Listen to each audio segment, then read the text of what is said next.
Credit cards can be powerful tools for building credit, earning rewards, and managing expenses, but if you don't know how they work, they can also become a financial trap. Today, I break down credit cards without jargon so you can use them smartly, avoid debt, and maximize your money.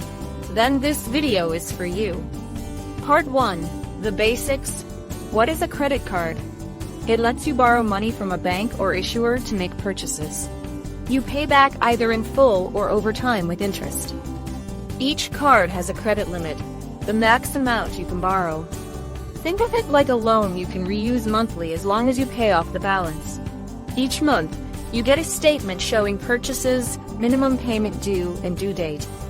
Paying full balance by due date means zero interest. Carrying a balance means interest charges apply. Part 2.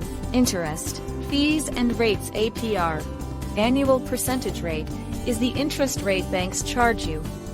APRs can be 20% or higher, adding up fast if you carry a balance.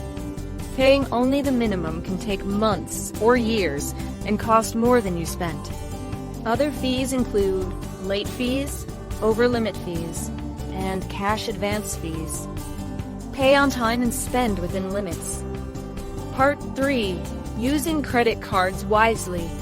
Benefits include building credit scores, cashback, travel rewards, and perks. Smart use means only charge what you can pay in full monthly, set autopay, monitor statements for fraud, keep credit utilization under 30% to boost scores, and avoid cash advances and impulse buys. Treat your credit card like a debit card, spend what you already have to enjoy benefits without risk. Part 4. Quicken credit score tips. Your credit card usage impacts your credit score, affecting loan and jobs. Pay on time. Keep balances low. Your score will improve over time for better rates and limits. Credit cards aren't evil. Used wisely, they save money and open opportunities. Let me know in comments what confused you most about credit cards before this video. Don't forget to subscribe for more tips on credit, rewards, and financial freedom.